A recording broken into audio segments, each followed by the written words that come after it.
all go out to the same parties, the same social functions, passing information to each other. And so, if the anchor of a big time news show says, hey guys, guess what? Nancy Pelosi and her husband are insider trading, then they have to think about, oh, well, am I burning a bridge? Am I cutting off access to, information that she or her staff might be feeding me that I can break? Tulsi Gabbard just spoke out on the Joe Rogan podcast, and believe me, the conversation was nothing short of explosive. To report it. You have to be transparent about it. Most of Congress has failed to do even that. So it did nothing to stop it. Says you just got to tell us. And most people are like, yeah, I'm not going to tell you anyway. And there's no repercussions? And there's well, they might get like $100 fine. She exposed the Democrats' hidden secrets like it was an open mic night. And by the end, Rogan looked as if he had just seen a ghost. Because after what she revealed, it's hard to see why anyone with common sense would still want to be connected to the Democrat Party. As the truth bombs were massive, the behind-the-scenes details were chilling, and the impact was undeniable. So get ready, because this one is gonna blow your mind. But before we dive in, make sure to hit that subscribe button so you never miss a political moment like this. It's a complicated union. Yeah, it is. It is that. It really is. Between money and politics, it's just like it's.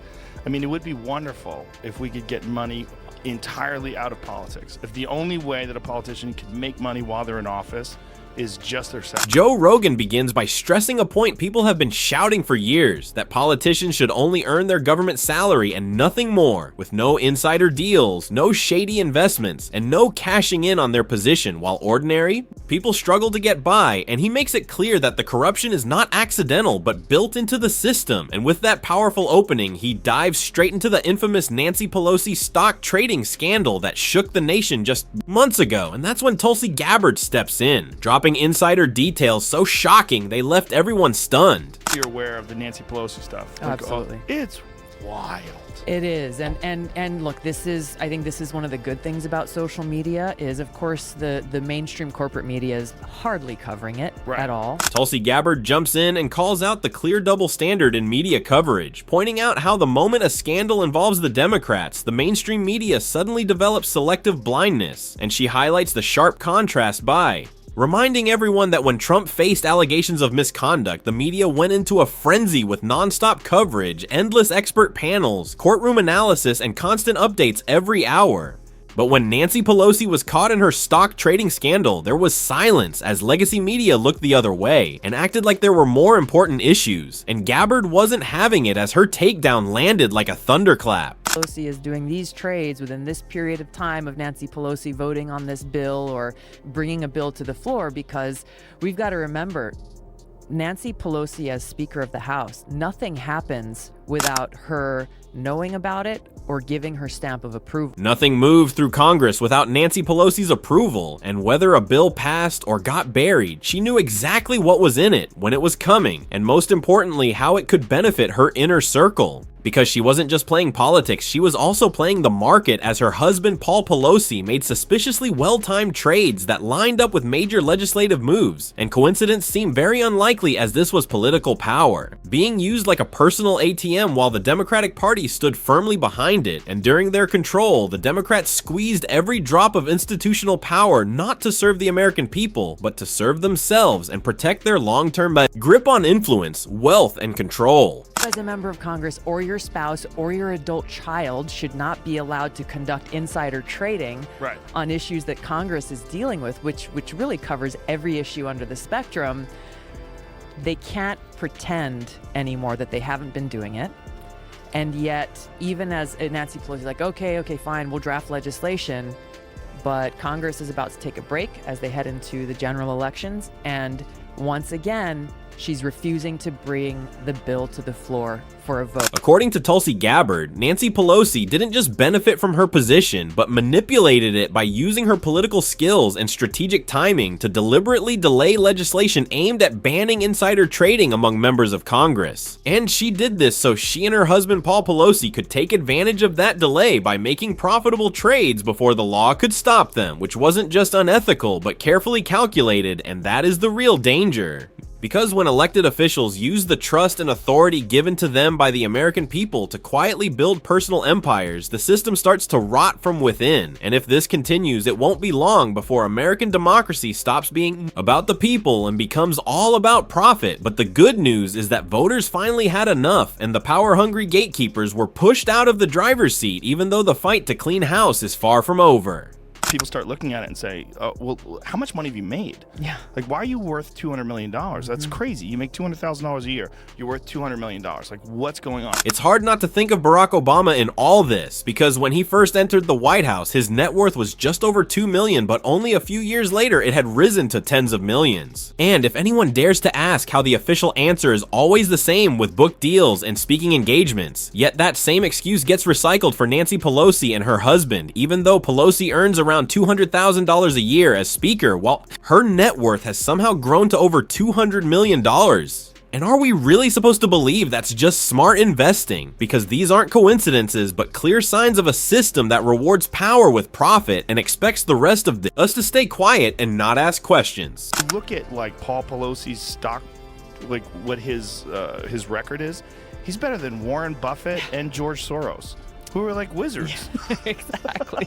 Those guys are the best. And he's better than them. Yep. But it's 100% insider trading. If you think about what they put Martha Stewart away in jail for. And that's when Joe and Tulsi turned the heat all the way up by pointing out that Paul Pelosi's stock portfolio didn't just beat the market, but left legends like Warren Buffett and George Soros behind. And how did he do that? Not through magic, but by having the advantage of being married to the Speaker of the House. And Tulsi didn't hold back, as she called it what it really is, because this isn't investing, it's legalized cheating, with Paul placing million-dollar bets right before major legislation was announced, and the one with early access to those decisions was Nancy.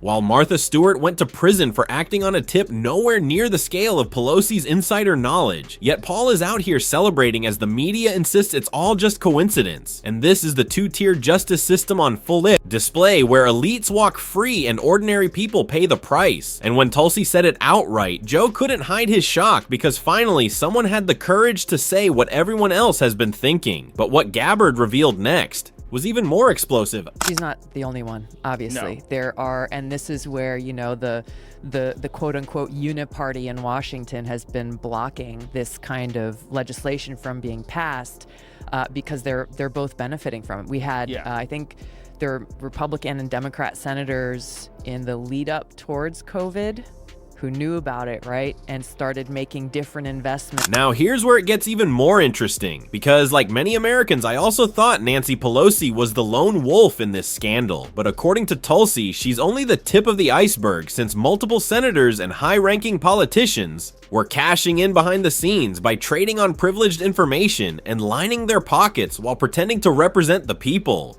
And the shocking part is that their names are being deliberately hidden and swept under the rug to protect the powerful. And at this point, it doesn't matter whether they have an R or a D next to their name, because if they're using public office to rob the public blind, then they're part of the problem, and left, right, or center. If you're treating people like fools, you deserve prosecution. But what's truly crazy is that it's still legal. It's just crazy that it's legal. Yeah. It's really egregious, and it's shocking how complicit the mainstream media is in ignoring it. Like, do you think that there's some discussion, or is it just an understanding that you'll lose access to these people if you highlight this? Like, why are they not covering that? It's like this chummy insiders club in Washington, and you know, a common term that's being used now is called permanent Washington, which really fits when you think about it, because it kind of encapsulates that whole swampy ecosystem. I've said it before and I'll say it again. Our leaders are this openly corrupt because the media lets them get away with it, and they don't just ignore the truth, but actively provide cover, as seen in the Hunter Biden laptop saga, where legacy media had the story and knew what was on that hard drive. Yet instead of informing the public, they buried it. And the reason was simple, because exposing it would have destroyed their chosen ticket, especially Kamala Harris, so they ran interference and called it Russian disinformation, when in reality, it was damaging evidence that could have changed an election. And that is only one example, just a single crack in a much larger rotting foundation where behind closed doors there is a quid pro quo between politicians and the press. And it's crystal clear who benefits which is the left. And that's exactly why Trump and millions of Americans no longer trust them, and the truth is, they've earned every bit of that distrust. All go out to the same parties, the same social functions, you know, passing information to each other. And so, you know, if the anchor of a big time news show says, hey guys, guess what? Nancy Pelosi and her husband are insider trading, then they have to think about, oh, well, am I burning a bridge? Am I cutting off access to, you know, information that she or her staff might be feeding me that I can break news on and all this stuff. So, you know, it's like you scratch my back, I'll scratch yours. And if you start pissing off certain people, then you get kicked out of the cool kids club. I've said it before and I'll say it again. Our leaders are this openly corrupt because the media lets them get away with it, and they don't just ignore the truth, but actively provide cover, as seen in the Hunter Biden laptop saga, where legacy media had the story and knew what was on that hard drive, yet instead of informing the public, they buried it. And the reason was simple, because exposing it would have destroyed their chosen ticket, especially Kamala Harris, so they ran interference and called it Russian disinformation, when in reality, it was damaging evidence that could have changed an election. And that is only one example, just a single crack in a much larger rotting foundation, where behind closed doors there is a quid pro quo between politicians and the press. And it's crystal clear who benefits which is the left. And that's exactly why Trump and millions of Americans no longer trust them, and the truth is they've earned every bit of that distrust. This issue's come up before. It came up years ago. Congress said, okay, we're going to take action to stop insider trading and make sure that elected leaders aren't benefiting off of insider information. And so they passed the Stock Act, which did nothing. Essentially, it just said, okay, if you are going to, you know, trade in stocks or buy or sell stocks, you have to report it. You have to be transparent about it. Most of Congress has failed to do even that.